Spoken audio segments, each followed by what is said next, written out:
L'annuncio di 2000 potenziali posti di lavoro nel sistema Fincantieri è un annuncio così importante che non può limitarsi a favorire titoli dei giornali e, se vogliamo, a creare una dicotomia strumentale rispetto alla provenienza di questi lavoratori, perché 2000 persone sono una risposta ai problemi occupazionali del territorio molto importante, e quindi bisogna che tutti quanti facciano la loro parte. Tutti quanti facciano la loro parte vuol dire che un sistema formativo si deve attrezzare per riqualificare le competenze dei lavoratori che escono dalle crisi industriali in maniera che possano essere assunti in quel sistema, che lo stesso sistema dell'istruzione tecnica delle scuole superiori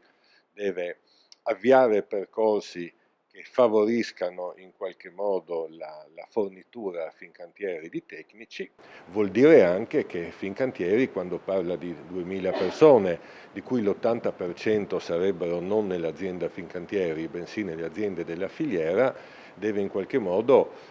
farsi garante di un sistema di rispetto delle regole e dei diritti dei contratti di lavoro che possano, in qualche modo, rispetto che possa estendersi a tutta la filiera di imprese.